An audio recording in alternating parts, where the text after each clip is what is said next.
You're listening to Potty Mouth Radio, the home of movies, music, television, and comedy. This podcast is filmed in front of a live studio audience and contains coarse language. Could it be any more spoilery about a 25-year-old sitcom?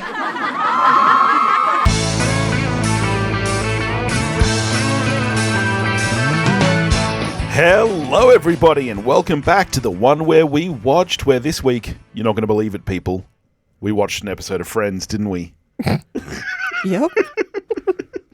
Sure did. Shocking, isn't it? I think that's what they come here for. I thought they came for our winning personalities. Nah. They You're come too for easygoing. Friends. That's true. I am the king of easygoingness. Yeah. This week we watched episode 24 of season 1. We did it. We made it through the entire first season. Again. You keep saying that like it's not an achievement. And look, yes, It's not. We've watched this show millions of times. But, not always have we spoken about it with lots of beautiful people listening to us. Yeah. That's... I don't know about lots. I thought you were going to say you don't know about beautiful. Well, we don't know that either. So, of course, this is the 24th episode of Friends overall, the one where Rachel finds out. It aired May 18, 1995, and it was written by Chris Brown. Who's Chris Brown? Well, I guess maybe he took a break from hitting Rihanna to write this episode. Oh my God. The original finale for season 1, of course, was supposed to be the previous episode with the birth of Ross and Carol's son, but veteran sitcom director James Burrows pointed out that viewers' interests lay with the fate of Ross's feelings for Rachel. Yeah. And all that high school crap, as Phoebe calls it, in episodes to come. And it's true. I was just going to ask you that. You do agree with him. You do. The guy that said they're more invested. Yeah.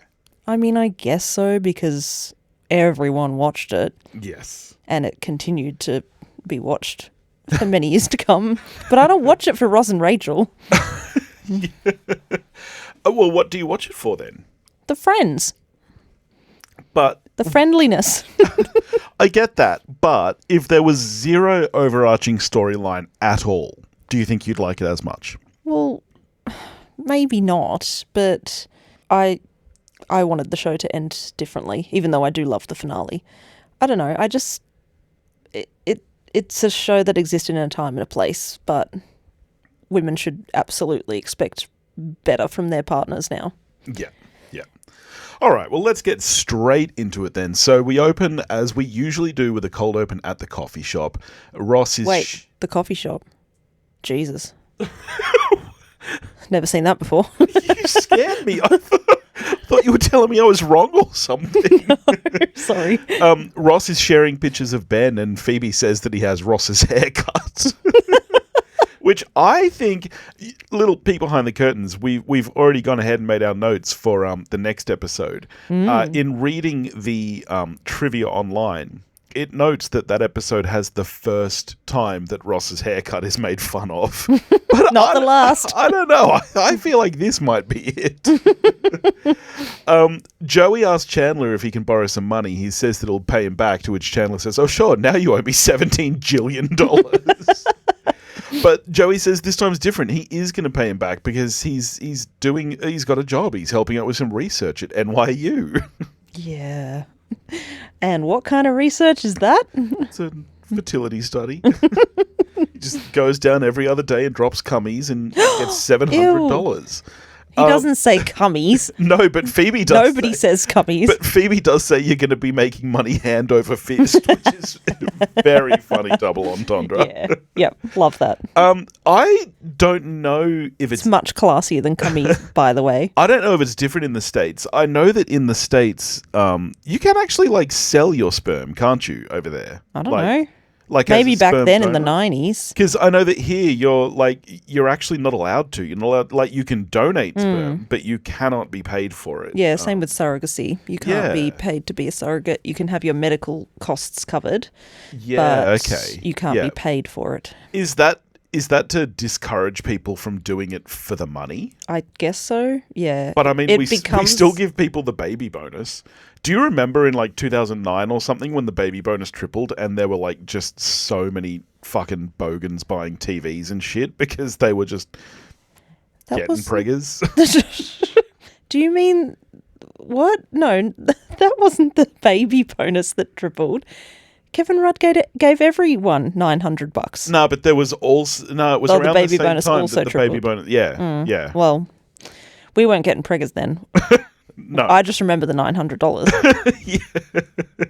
Do you remember what you spent yours on? No, not at all. We probably pooled ours and Probably. bought something. This is great entertainment for the listeners. Yeah. So in the global financial crisis of 2008 and 9, the Prime Minister of Australia at the time gave every single person, adult, like Yeah. 18 years and over, $900 Yeah. to get the economy going. And it helped. It did help. Anyway, back to Friends. So then we cut to the apartment. They're prepping for a barbecue party for Rachel. Phoebe and Monica are. And Chandler and Joey arrive. And this is one of my favourite lines of the series. Men are here. We make fire. Cook meat. Of course that appeals to you, because that's what you love to do. Then put out fire by peeing. No get invited back. You don't do that. Not at other people's You houses. don't do that, right? So then Joey's girlfriend, this is really weird, right? Monica says that Joey's girlfriend called her to say she'll be late. Yeah. I just find that weird. Joey never has a girlfriend. He's never had a girlfriend. It's very much in this implied. series. Yeah. Yeah, he's never had a girlfriend in this series, but it's very much implied, even up to this point, that it's just one night stand central. Yeah, exactly. I do not believe that he would have a girlfriend that would be calling Monica directly. No, it doesn't make any that's, sense. That suggests a serious relationship where she has Yes. your friend's number. Yes. Like, I gotta say, this episode, a lot of it doesn't track because the girlfriend doesn't know about Joey's test. To which Joey says, "What, you think I'm going to tell the girl I like? I'm also seeing a cup." But she really wants to have sex with him. To which Chandler says, "Crazy bitch." But I find this entire subplot a little bit out of character. Yeah, Because absolutely. Joey's not going to be dating Joey's never shown enough interest in a girl that we would believe that he would pursue a relationship without sex. Or see her again. True, yeah.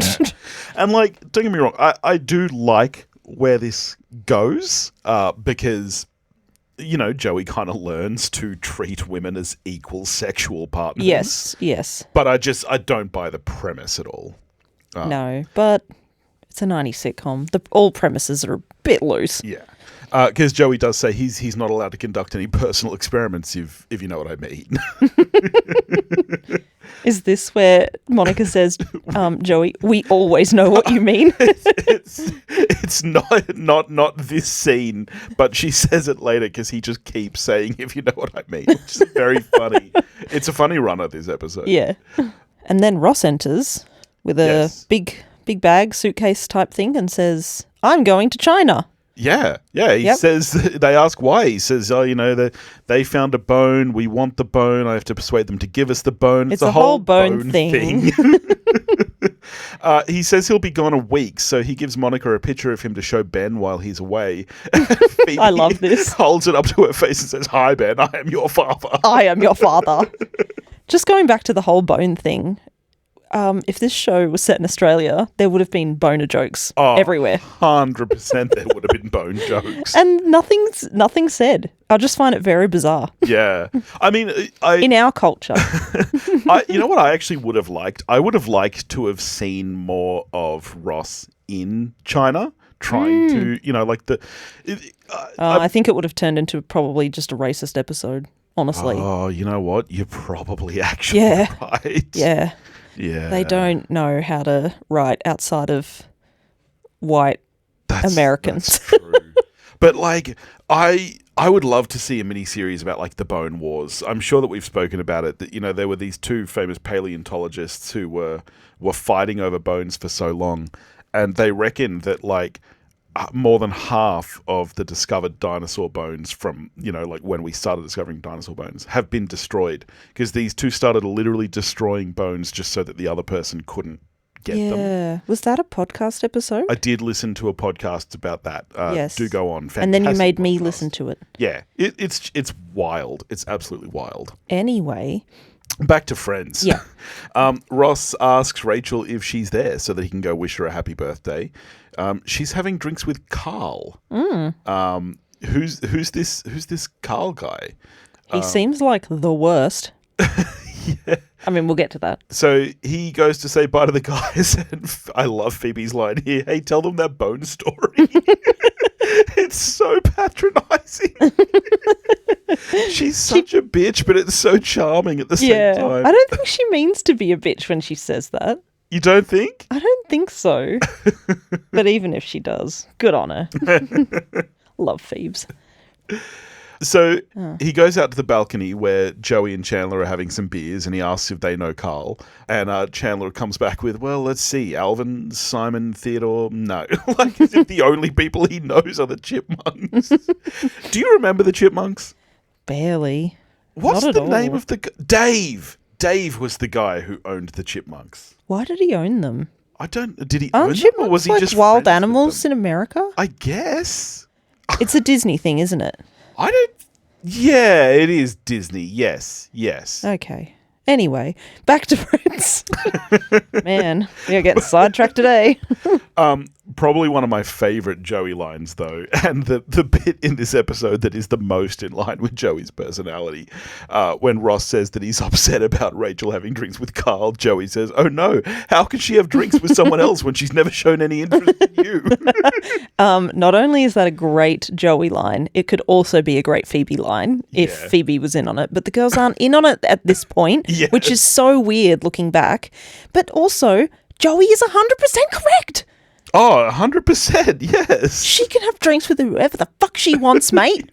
When she's never shown any interest in you. It's the way it's phrased. It's so cruel, but I love it. It's cruel, but it needed to be said. Yeah. Someone had to say it. Yeah. So Ross asks them to give her the present for him because he's going to be in China. Joey gives him a huge hug, says, "I love you, man. I've got a couple of beers in me." Chandler's on his first, so he just thinks he's nice. I just think you're nice.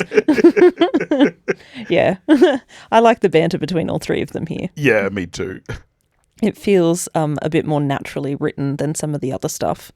Yeah. So it's like some of Chandler's lines I always feel are like, oh, Chandler has to say something funny here. Yeah. But that little moment there is very much, I don't know, that's very much an interaction you'd have with your own friends. So then the party has dwindled down to just the five of them and Joey's girlfriend, who we still don't believe Joey would have. And she's going on and on about fruit baskets because that's her thing. That's what she does. Yeah. Was this a, literal career move you could do in the 90s? I was wondering this. Is it similar to, the Avon lady thing? Oh, maybe. Is it... I mean, obviously not, that level It's not a pyramid scheme. No, but yeah. Is it... I mean, how many people are ordering fruit baskets? Every time a fruit basket comes up, I'm like... That's such a weird thing. I've never once received or seen anyone receive No, we a fruit received basket. a fruit basket. Who did? What, you and me, when we had our first child. Someone sent us a fruit basket. It's like nourishing food for a postpartum mom and, healthy snacks when you're sleep deprived. I don't think we ate anything from the fruit basket. Of course not. We were too busy eating ice cream. Magnums, yeah. Yep. Because the 7 Deadly Sin Magnums had just come back. Yes, they were a thing in the 90s and they came back in 2014. And so we basically had one every 12 hours because we were always awake. Yeah. And it was amazing. And then at the end of the 8 weeks where you went back to work, we were like, holy shit, we've had a Magnum every 12 hours for 8 weeks. We're so much heavier than when we started this. But I just find that the whole concept of a fruit basket is bizarre. And that is this woman's job. Yeah, I find it bizarre. It could be a whole job. Yeah. I mean, gift baskets, but just fruit? Yeah.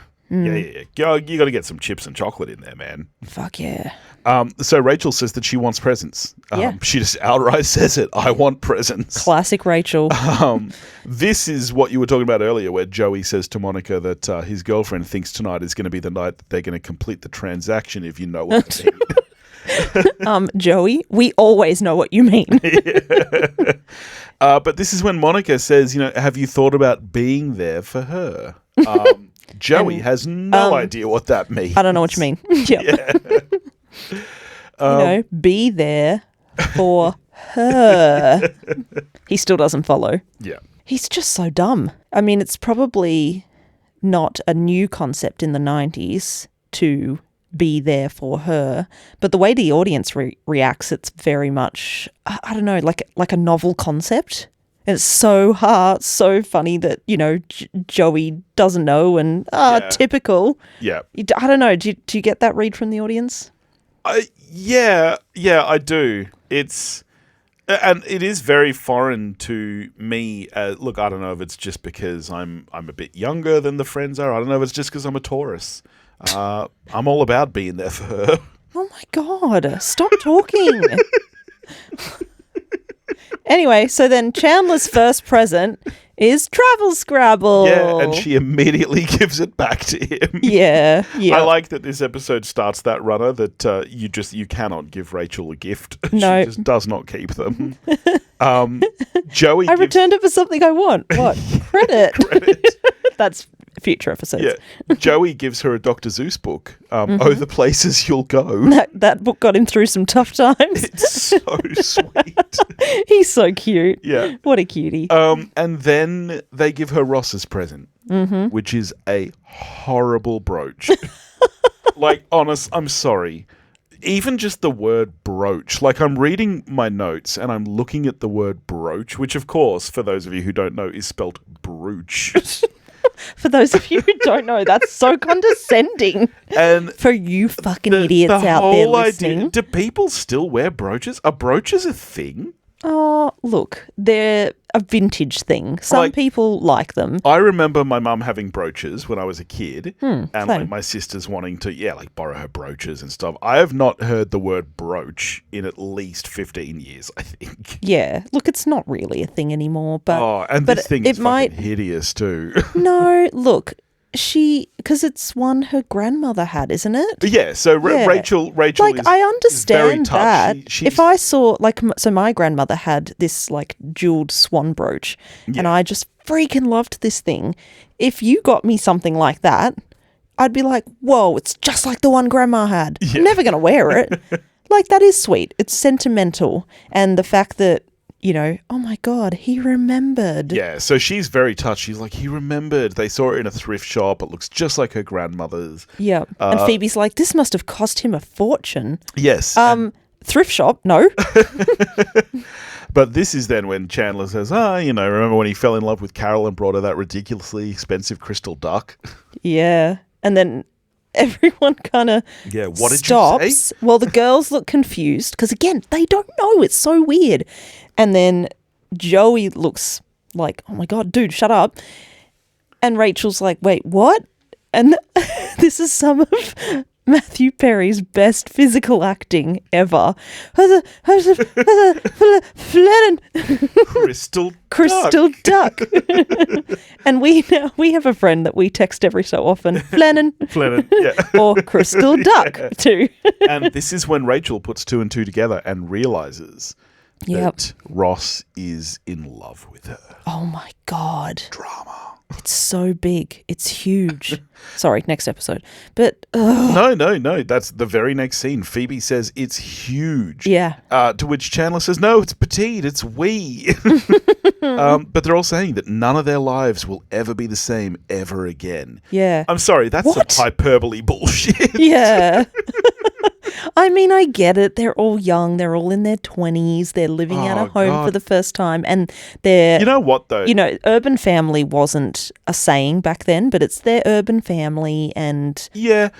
You know what it is? It's high school drama. It's high school bullshit, as Phoebe so rightly coins in episodes to come. This is really, really weird to me, right? You just spoke about how young they are.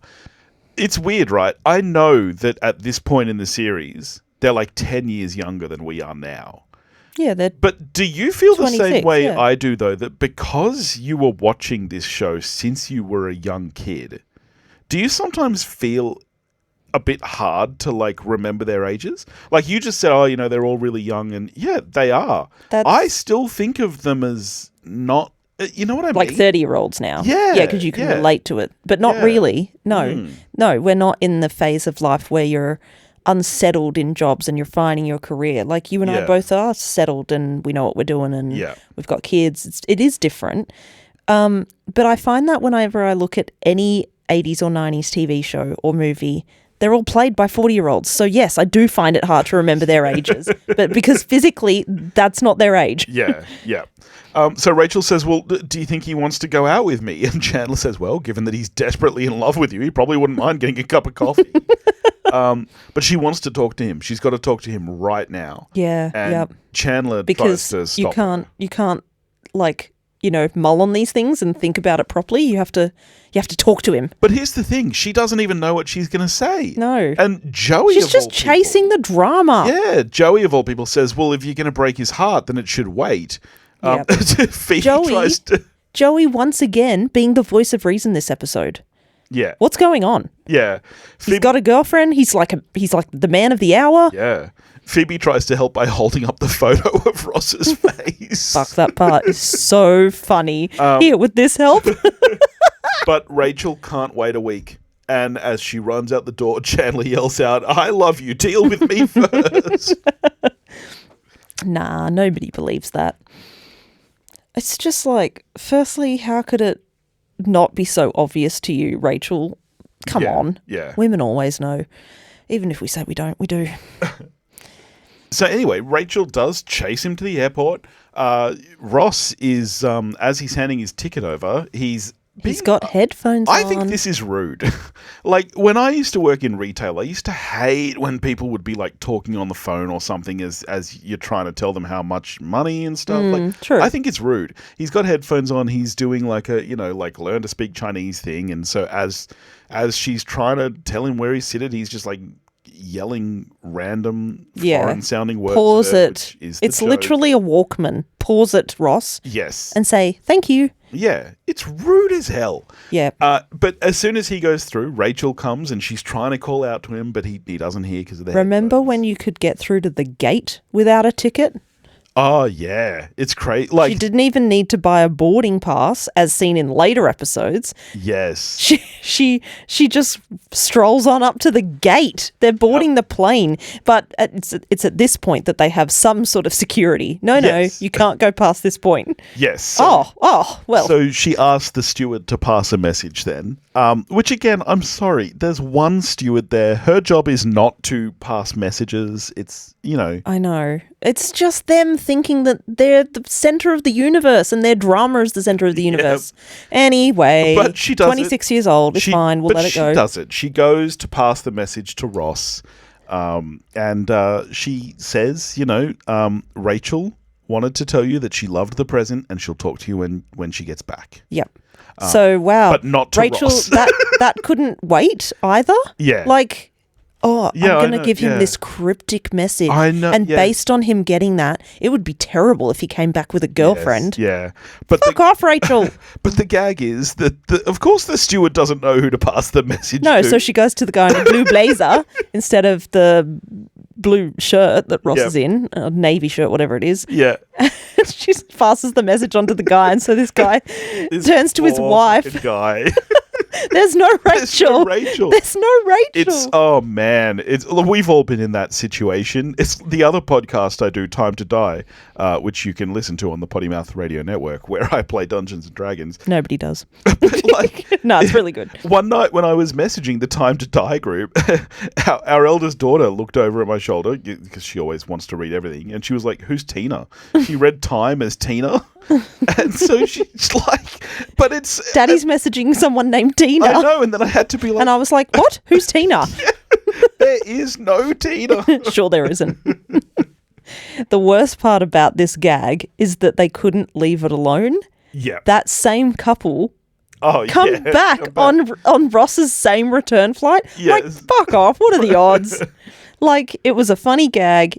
Let it go. It's absolute bullshit. So then we get some B-roll of the Chrysler Tower. Very pretty. I do believe it is the prettiest building in the world. Do you? I do. I just love that Art Deco style. Interesting. Anyway, Okay. we fade from the Chrysler Tower to the lamp of the Chrysler Tower in Joey's room. Yes. We never see it again. It's such a pretty lamp. Do you There's no way Joey would own that. Do you want that lamp? A little bit. I'll try find it for you. Oh, Yeah. you know I love lamps. Anyway, they're doing it. Well, Joey. no, they're not. They're not. Sorry. They're not doing it. Well, women refer to that as doing it because she's getting done. She's getting hers. He's diddling something. Don't say We don't diddling. know what he's doing because it's a PG show. We don't know if it's hands, if it's feet. We don't know what he's using. He's Please stop talking. doing something, And he's doing it well. and yeah, she says, okay, now your turn, and he's like, no, you again. Yep. And she's just like, wow. Yeah, you're going to get a big fruit basket tomorrow, which Joey doesn't want. No. Joey, nobody wants a fruit basket, love. Get a real job. We want a chips and chocolate basket. I shouldn't do this. 50% of our audience sell fruit baskets. Okay, that gag has to stop. Oh my God, you know what we forgot to do again? Oh my Summarize God. the show.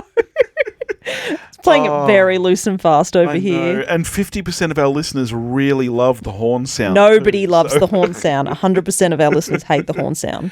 And 100% of your wife does too. So yeah, he says no. We're going to do you again, and Yep. she says, "Wow, this is not how I pegged you at all. I did not think that you would be this Yep. generous of a lover." Yep. You always seemed like one of those guys who's me. Yeah, Which he is. he is. I would like to hope that after this episode, Joey continues to be a generous lover, but I don't know. I doubt it because the button on this scene is that she says you're practically a woman, Yep. and he looks very taken aback by that. Yes. Terrible. Yeah, it's Yep. the worst thing a man can be. I know.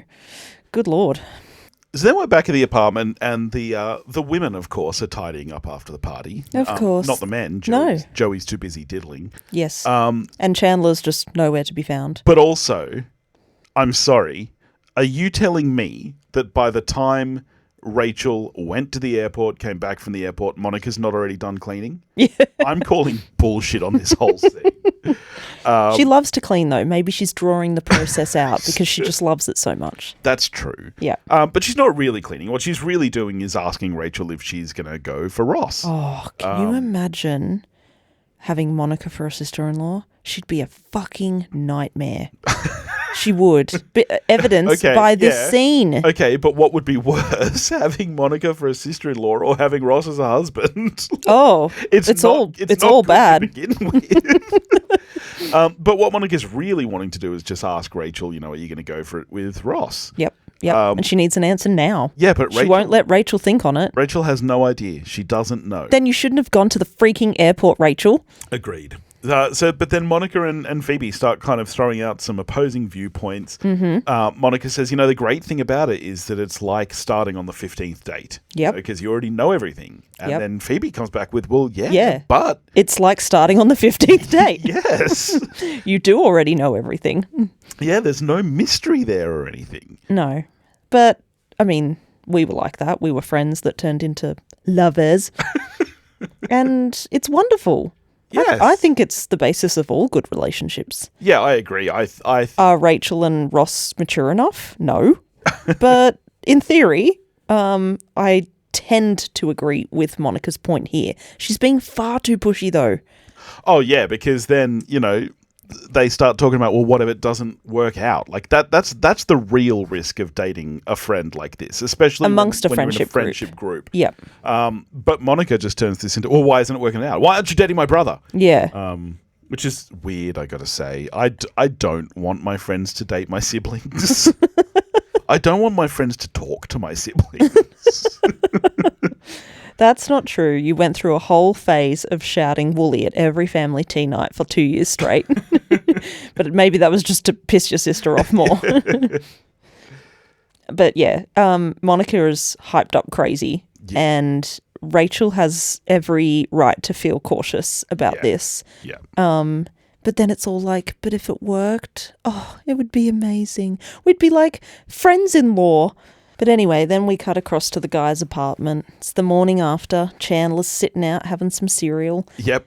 And Joey's senses are heightened because, when he's you basically Daredevil. Yeah. When you lose one sense, you gain others. Yeah. So because he hasn't deposited yet somewhere, couple, woman. So gross. It's disgusting. You made fun of me for saying, cummies. Yes, deposited is worse. Deposited. I believe it's a classier way of saying Oh. Yeah, all his senses are heightened and he views the world on a different level. Yeah, to which Chandler says, I didn't know you had another level. And he goes, neither did I. I mean, he could have tried to do it the Mormon way. What's the Mormon way? Just not doing it at all. No. Soaking.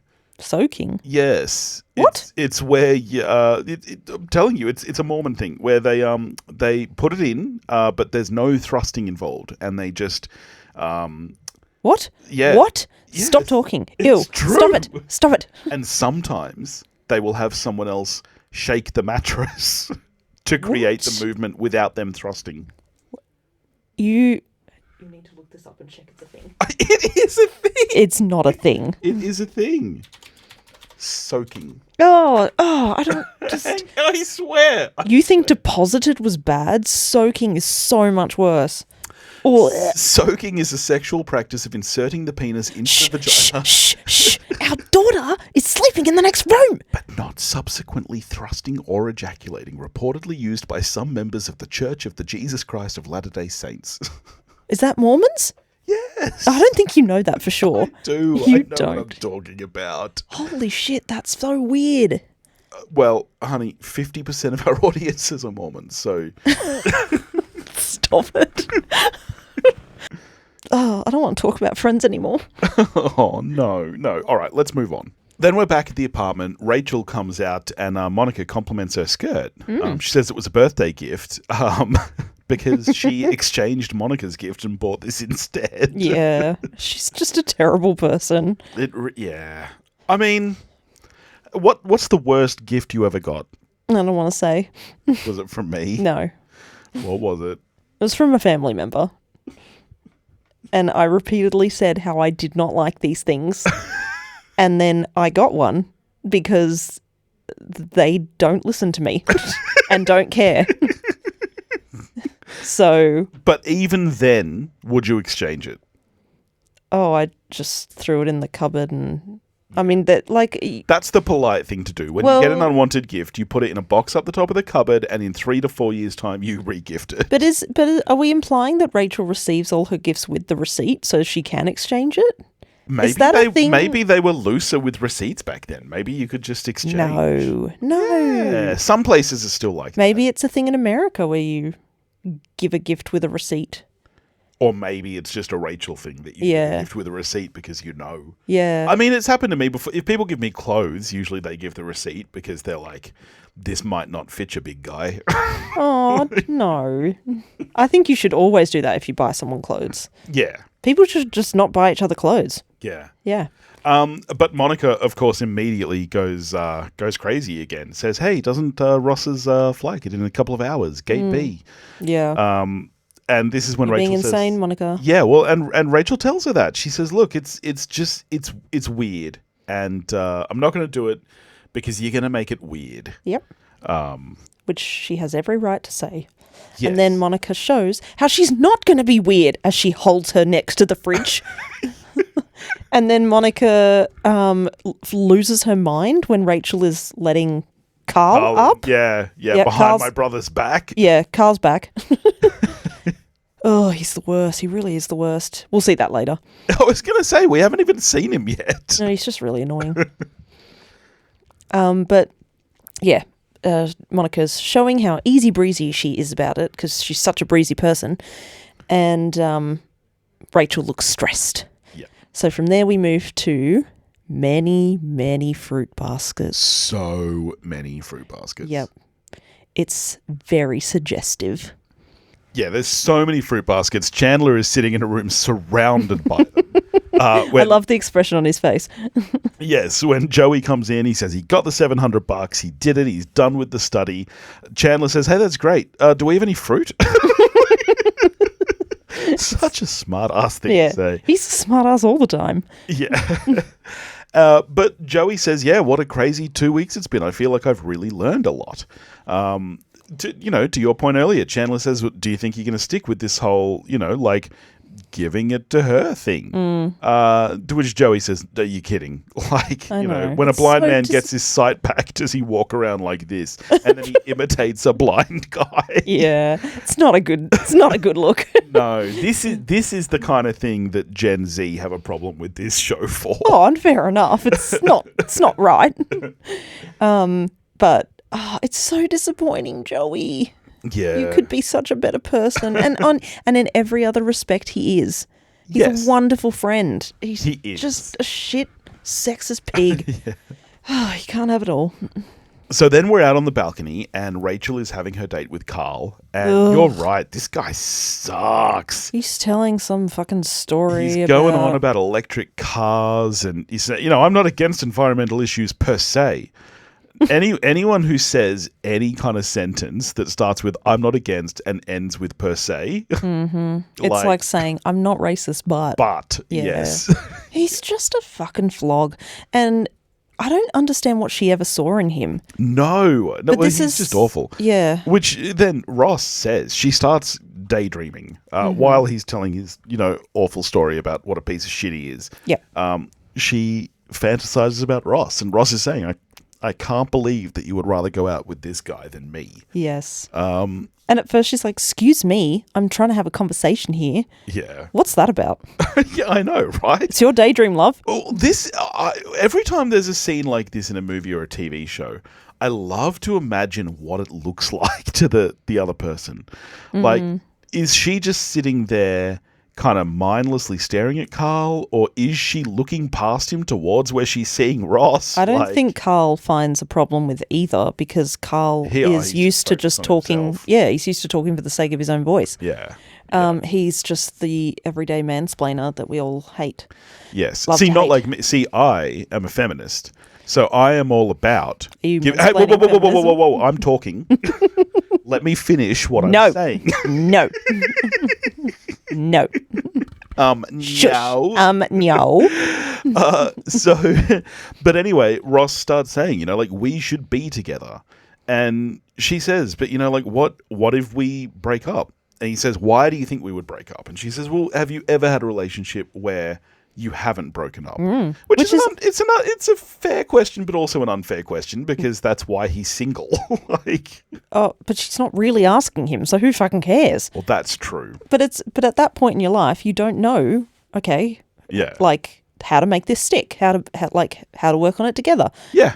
And as we see, she was right to question it because they break up a lot. It's fucking annoying. But Fantasy Ross says to her, well, do you find me attractive? She says, well, I don't know. I've never looked at you that way. And he very seductively says, well, start looking, and leans in and kisses her.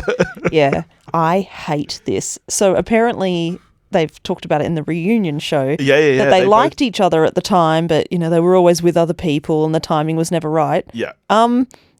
Yes. What do you mean the timing was never right? Yeah. You're with someone else?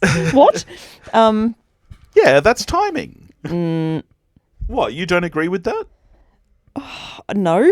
I think if you want to be with someone, you be with them. And if they want to be with you, they be with you. I disagree. I think timing is 90% of finding someone. No. Yeah. I believe if it's meant to be, it will happen. Nah, that's crazy. See, I don't... You're going to be upset with me for saying this, but I don't believe in soulmates. I think 90% of it is timing. I don't care if you don't believe in soulmates. I do, and that's all that matters. I guess I'm the romantic one here. Anyway, I find their first kiss, which viewers... I was going to say, they don't see this as their first kiss. They said that, yeah. I know. But they're like, oh, I can't believe, we liked each other and, first time I'm going to kiss you. They clearly liked each other and should have just acted upon it. But don't you think that cheapens it for the viewers? When you're hanging out for two characters to get together and you get a daydream kiss? That's not real. No, I'm okay with it as a viewer. No. Really? You feel like it cheapens it? Absolutely. Do you feel like it takes away from their actual first kiss? Yes. I've never felt that because if you at all. truly believe in the relationship of the characters, I don't want to see some daydream bullshit kiss. I want the first one to be real good. Like in New Girl, that's the best TV kiss, I believe. Right. Mm-hmm. That's crazy. I've never thought of it like that. Of the New Girl kiss or the daydream cheapening it? The daydream cheapening it. Oh, okay. Because I was going to say, you should rewatch New Girl. That kiss is excellent. It's like the best TV kiss out there. Well, he would make an excellent underpants captain. He does. But then she, wakes up from her daydream. She got goosebumps thinking about kissing Ross. Yes. Is that what? Yeah, she got a wetty. Oh my, shut up. And she says to Carl, I've got to go. I forgot I have to pick someone up at the airport. Feel free to stay and finish your drinks. She hands him hers as well. How lame would you feel just finishing your drinks on some random person's balcony? Also, is Monica home? That's weird for her. It's her house too. Yeah. And Rachel just leaves. She goes. She just hightails it. Yep. Doesn't wait for I him love to how say they bye. climb through the window in these earlier seasons. You don't see it much later. They don't use the balcony a lot later. Yeah, true. Yeah. Except when Chandler tries to go on the lamb. Now, I must ask you, with this next scene, Rachel turning up to the airport. Yep. Do guys want flowers? No. Yeah, right. No. I always found it so bizarre. Guys want steak. Women want steak too, okay? I don't know. It's just such a bizarre thing It is weird. take him flowers. Yeah. And I'm not saying you can't buy guys flowers. I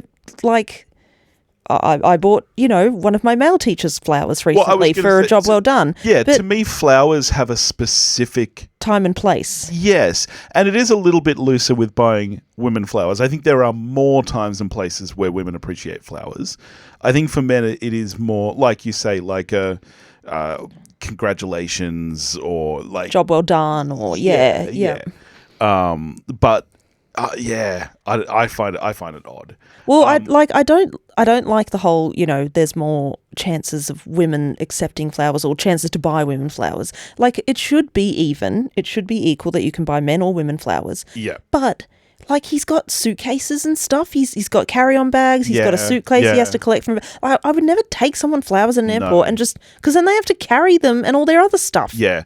The other thing that I really don't like about this scene, and I'm curious to know if you feel the same way, I don't like that we as the audience see Julie straight away before Rachel does. Like, I actually don't like that, because so Rachel's standing there. She doesn't see Julie at all in the end of this episode. That's the start of next episode. Which was a whole year away. Yeah, but we as the audience, we see Ross and Julie coming down the walkway. She drops something, he picks it up and hands it to her, and you kind of, I think you're supposed to think at that point that he's just helping some other person, but then immediately they kiss. Yep. And I'm like, give us some more tension. Like, leave us hanging a little bit. No, that is tension, because I think it was maybe soul crushing for viewers to be like, oh my God, he met someone over there. Yeah. And you can just see Rachel waiting, hopefully. Yes. Her little face is all like smiling and looking. And that's when we fade to black. And then we don't even get a, what do you call them? Tag. A tag scene. We just get them dancing in the fountain. Yeah.